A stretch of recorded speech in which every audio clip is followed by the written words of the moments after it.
Command Performance USA, the greatest entertainers in America, as requested by you, the fighting men of the United States Armed Forces throughout the world. Command Performance, presented this week and every week till it's over there.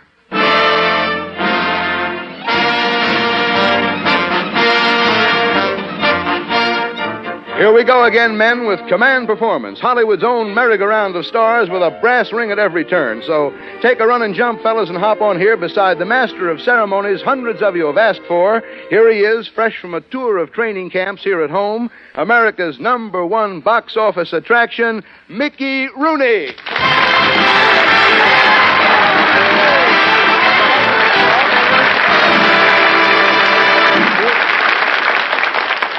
Thank you, Paul Douglas, and salutations to Uncle Sam's armed forces everywhere. Tonight, Command Performance greets you from California, where we've postponed our argument with the Florida sun until you guys have settled your argument with the rising sun.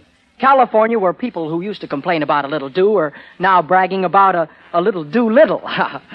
So clear the tracks and hang on to your GI hats, for here comes the Hollywood Platinum Streamliner on her second trip to the Command Performance. And, brother, from locomotive to caboose, it's first-class fare. Here she is, Miss Betty Hutton. Take it.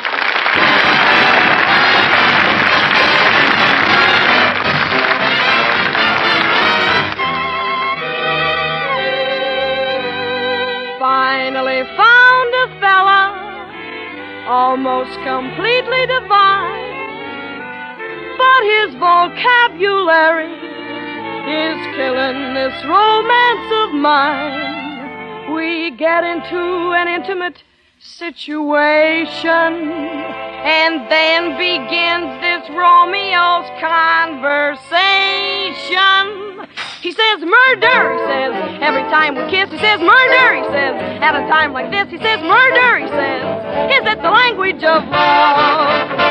He says solid, he says, takes me in his arms and says solid, he says, meaning all my charms. He says solid, he says, is it the language of love? He says chick, you torture me, zoot, are we living? I'm thinking of leaving him flat. He says dig, the jump the old tigger is given. Now he can talk plainer than that. He says murder, he says, every time we kiss. He says murder, he says, keep it up like this and that. Murder, he says, in that impossible tone, whimpering on nobody's murder but his own. He says Jackson, he says, and my name's Marie. He says Jackson, he says, shahoot the snoot to me. He says Jackson, he says, is it the language of love? He says woof woof, he says, when he likes my hat. He says, what the heck is that? He says woo woo, he says, is it the language of love? He says hep hep with helium. Now babe, we're cooking, in other expressions to it.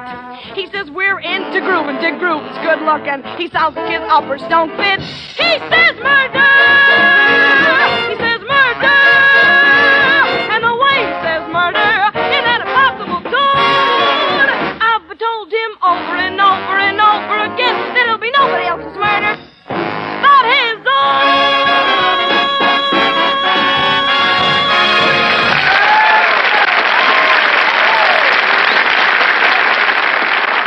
Thank you, Betty Hutton.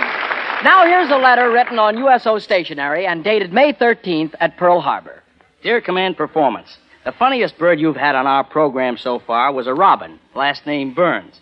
We don't want to sound piggish, but Bob Burns is our dish, and we're all set for a second helping. Signed, Private First Class, RVB. Well, Private RVB, and all you others who have placed the request, here's your man, the fellow who left his folks in the state of Arkansas and now leaves his audiences in a state of hysterics. Bob Burns, yeah!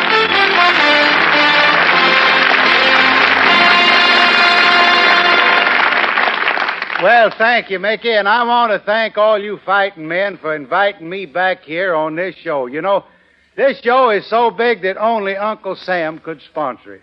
And I had my bazooka tonight. I had it all polished up and all the kinks out of it to play it in honor of this occasion. But when I heard that two of the biggest and the finest actors in show business were going to be on this show, I asked the War Department to let me work with them. Now, it's kind of hard for any of us to realize how long these two men have been visiting us over our radios. But, you know, this is their 14th anniversary. And I want you to help me now give a royal welcome to Amos and Andy. Come on, boys.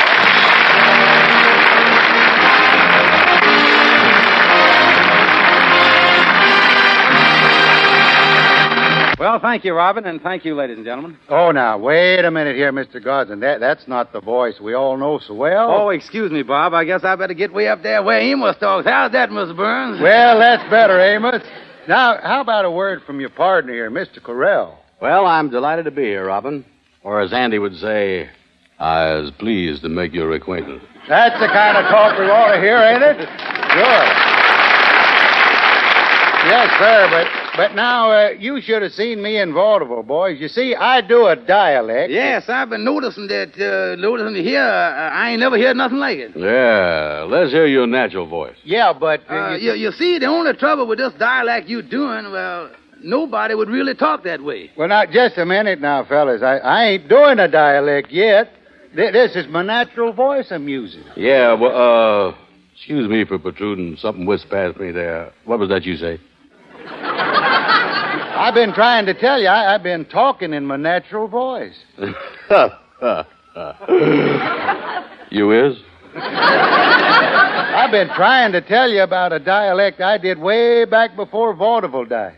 You didn't kill it, did you, Mr. Burns? No, but I will say I was one of the pallbearers. But what I was getting at, boys, is, it must be kind of hard for just the two of you to do all those dialects, those different voices you do. Oh, it ain't much trouble.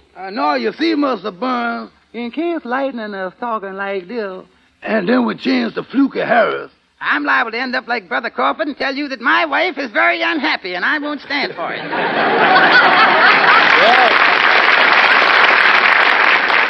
Well, folks, this just goes to prove that one's a crowd. But now, boys, as I was saying, when I was in vaudeville, Well, Mr. Burns, most of the time I just talk like Andy, except when I go out in society and get very charming as Henry Van Porter. but, there ain't many of us can still do that, I guess. Huh? Of course, once in a while, Miss Burns, we do run into a little trouble. You remember, Andy, that time that I was showing you and the Kingfish and Lightning some buck and wing steps on the radio? Yeah. And I danced for about 30 or 40 seconds, and when that was over, we had a little trouble.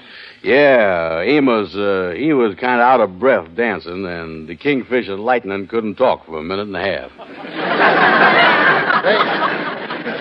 That reminds me now. Here it is, your 14th anniversary, and we haven't heard the Kingfish tonight. Oh, yeah. Well, that Kingfish, he been giving us some trouble here lately. Oh, yeah, we had to leave him behind. I reckon he's sitting over at the Mystic Nights at the Sea Lodge Hall right now. Yeah, we've been having trouble with him about his salary. Oh, now, wait a minute. Now, you mean you pay the Kingfish his salary? Yeah, but he ain't satisfied with what he getting. You ain't, huh? No. Well, now, listen, boys. Now, get back to your real selves a minute. Now, I want to talk some business with you. Yeah. Okay, Miss Burns, I'll slide back to my own voice here. What's on your mind, Bob? Yeah, proceed with everything. If you want to talk business, go right ahead, Bob. Well, you see, here's what I was thinking of. When I was in vaudeville, I used to do a blackface dialect, two different voices.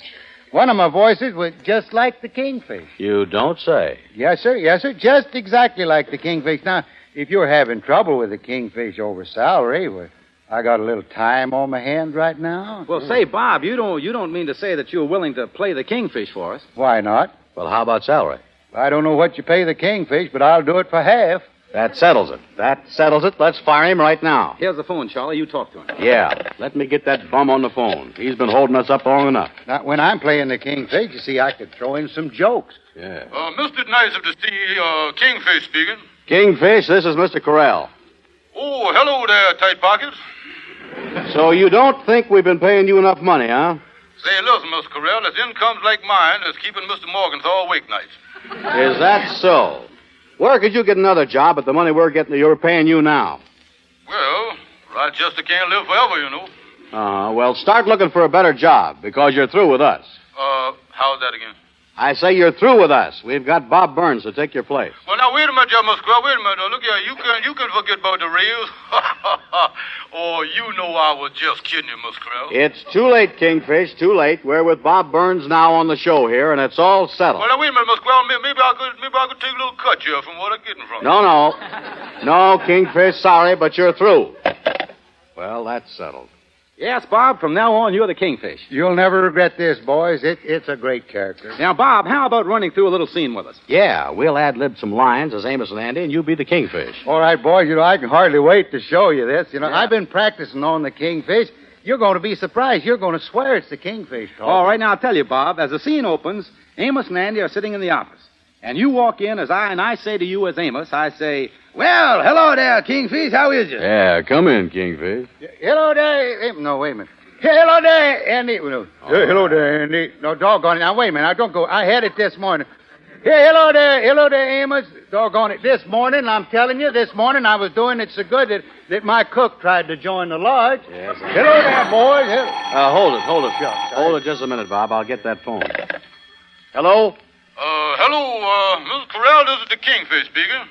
I've been listening to Mr. Burns doing me on the radio. Oh, yes. How do you like him? Confidentially, Mr. Carole, if you boys wish to have another anniversary, you got to start paying me more money.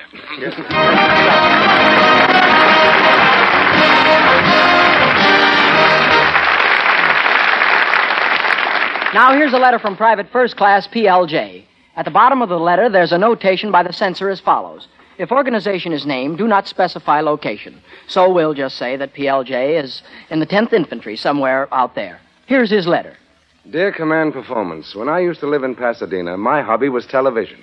And my favorite performer was the First Lady of Television, Betty Rhodes. I'd be mighty grateful if you'd have her come on and sing a song just for me. Well, PLJ, here she is, the singing sensation of the picture The Fleet's In, your favorite star, lovely Betty Rhodes.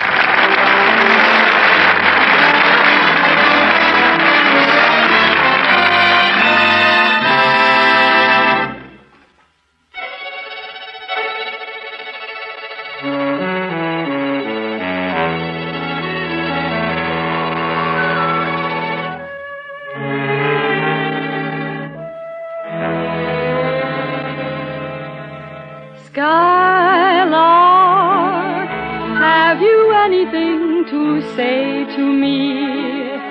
Won't you tell me where my love can be? Is there a meadow in the mist where someone's waiting to be kissed? Skylark, have you seen a valley green with spring, where my heart can go a journeying over the shadows and the rain to a blossom-covered lane? And in your lonely flight, haven't you heard the music in the night? Wonderful music, faint as a will-o'-the-wisp, crazy as a loon, sad as a gypsy serenading the moon. Oh, Skylark, I don't know if you can find these things, but my heart is riding on your wings. So if you see them anywhere, won't you lead me there?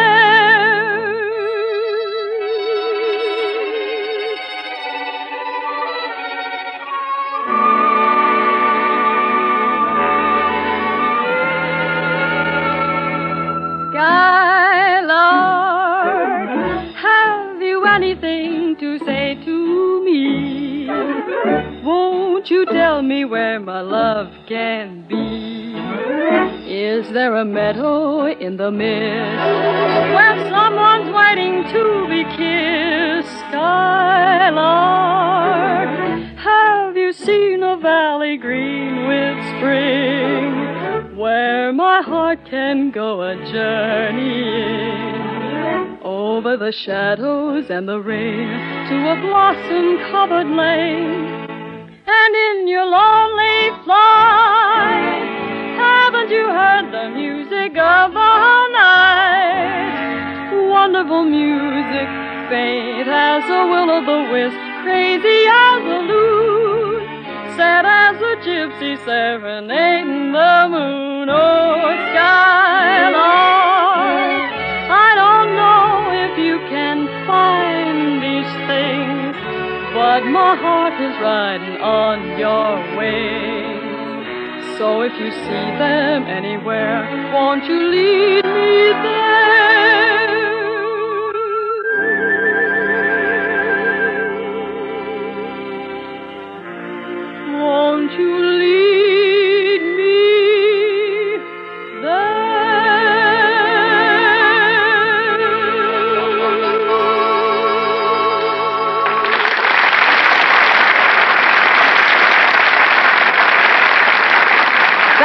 Thank you very much, Betty Rose. And an orchid to Mr. Billy Arts, who is conducting Local 47's Command Performance Orchestra tonight. Now, in response to letters from Rip, Brick, and Chud, 3 staff sergeants at Franceville Canal Zone, and the many other fighting men throughout the world who have asked to hear this distinguished gentleman, I bring you a man who introduces himself by saying... How do you do? Why... My people. Why, it's Bert Gordon, the Mad Russian. Why, Russian. And with him to keep him on the beam and off of the chandelier is his playmate of the networks, Harry Von Zell. Thank you very much, Mickey. Why, you're welcome, Harry. The Kremlin crumb is yours. Thank you, macaroni. Now, Russian, please. Where did macaroni go? Now, Russian, are you listening to me? Yes, I'm all ears. All right. Now, before anything happens here, let me say that we've got to be serious here tonight. Yes, of course. Now, according to the program here, it says you're going to deliver a lecture to the doctors of the United States Army.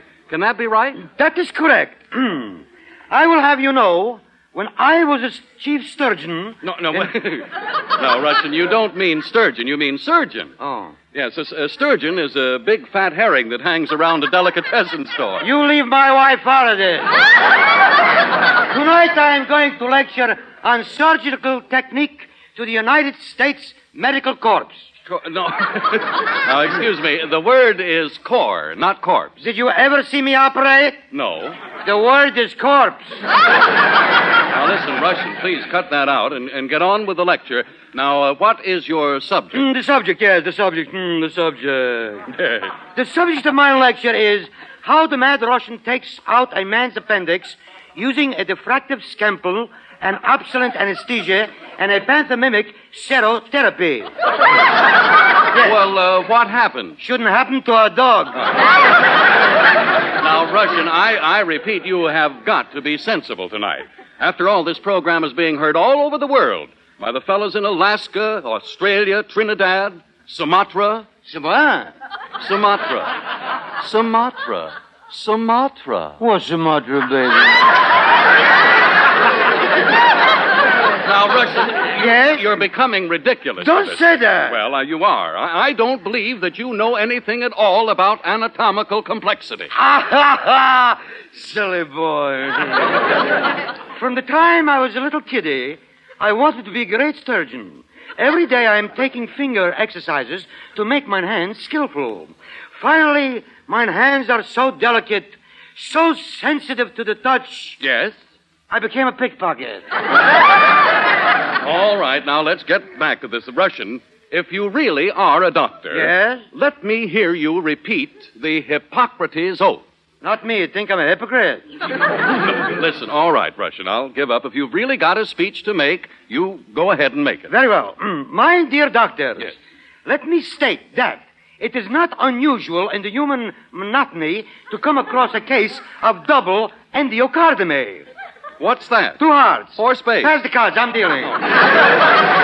Listen, Russian, get back to the heart, huh? Why not? Yes, all right. Not? Now, what do you know about angina pectoris? Angina pancake? No. Very good with syrup. Now, listen, please, get back to the subject and stay there, Russian. You're supposed to talk about medicine. Very well. Well, all right. You see, in the bloodstream of the human being, there are 2 different kinds of corporals. One is the red corporals, and the other is the white corporals. Now, the red corporals are not getting along with the white corporals. And vice versa. Vice versa? Or Venus. Therefore causing dissension. Yes. By that I mean. Yes. They are continually fighting. Oh. And what are they fighting for? I don't know. Shall I tell her? They are fighting for supremacy. They are fighting and fighting and fighting. It's a terrible battle. Who is winning? What am I, a scorekeeper? Russian, you constantly amaze me, really you do. Beneath that layer of Munchausen prevarication, you have an irrepressible ebullience. Or, as the French say, you have about you that air of je ne sais quoi. How dare you? How do you like that? You don't smell so good yourself. In addition, Russian, before you leave, I want you to understand this perfectly. You haven't fooled anybody here at all. We all know that you're no doctor. Then how come last year, at the height of my career, when from coast to coast I was the toast, across the country I hijacked a driver... Hijacked? Yes.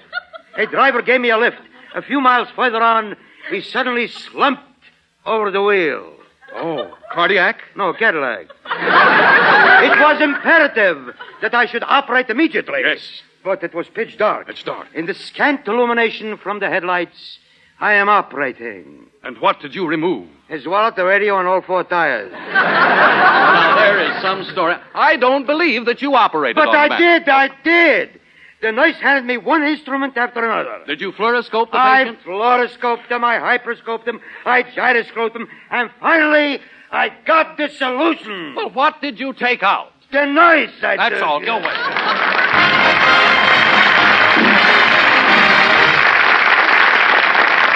That was Swellbird Gordon, and thanks to Harry Von Zell for his assistance.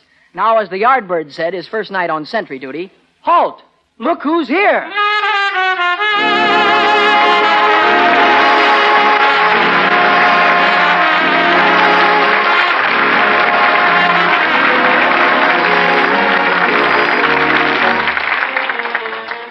It's Harry James and his music makers, called back to command performance by a flock of requests from wherever this program is heard. And man, that's everywhere. One letter especially from Private VLP on a sandpile somewhere in the Pacific says, have Harry James blow that trumpet again, and we will promise to blow the Japs to, well, Harry, how's about it? Well, it's a pleasure, Mickey. The fellas and I would like to salute the greatest fighting men in the world with an in-person presentation of our best-selling record, Sleepy Lagoon.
Thank you, Harry James, your trumpet and company.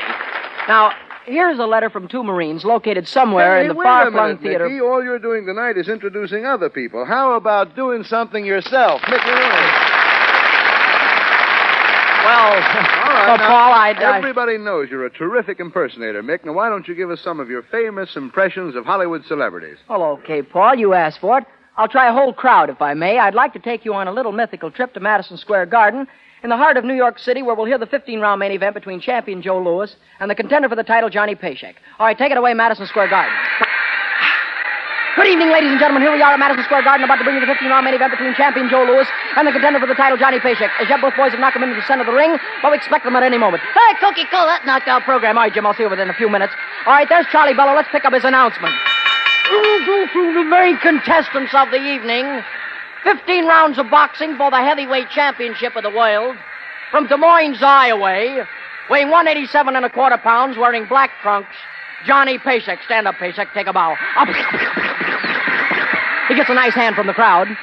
The opponent, considered the greatest heavyweight of all times, weighing 202 1/4 pounds, wearing purple tights, Joe Louis. Stand up, Louis. Take a bow. Louis gets a nice hand from the crowd. And here's the bell for round one. And your announcer, Clem McCarthy. Come in, Clem. And thank you. And good evening, ladies and gentlemen. Louis comes out and stalks him with the left hand. It's that same old Joe Louis that I've seen at the Garden time and time again. And he tries with a left hook to the body. But Basic danced away from the blow. He didn't like the blow at all. And there Louis caught him with a left hook to the jaw. Basic once more danced away from the blow. Hello, Sam. And there Basic tried with the right to the body. And there Louis got him with the left hook. And Basic goes down. The count is 1, 2, 3. Ladies and gentlemen, referee Arthur Donovan has stopped the bout in the first round. And it's Louis by a knockout in the first round. Stick around. We're going to try and get a few words for you from champion Joe Louis. Pardon the CBF coming through there. Pardon us. Hey, Joe, turn around. Never mind. Will you now get out of here, buddy? Joe, ladies and gentlemen. Joe, that's all right. Look. Ladies and gentlemen, here's Joe Louis. Joe, stand back, will you, Joe? Here's Joe. Tell us a little bit about the fight tonight. I mean, as long as it lasted. Joe Louis, did he hurt you in that first round tonight at all? Joe Louis. That's all right. Thank you very much, ladies and gentlemen. It's a tough fight, and I know if I fight him again, maybe I'll still keep the championship. Thank you very much.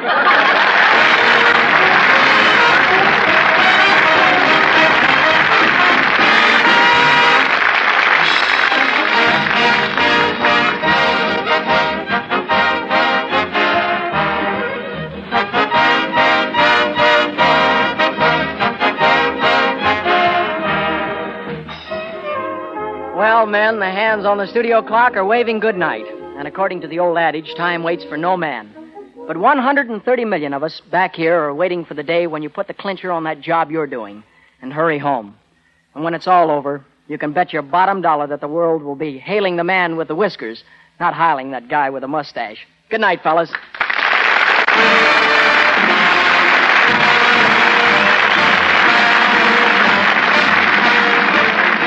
Don't forget, men, keep sending those letters to Command Performance in care of the station to which you are listening. Tell us what you want, and we'll deliver the goods. And by the way, if you happen to hear that a lot of us back home have stopped driving our cars to save rubber, it's true. The rubber we save is the rubber you're going to use to rub out the axis.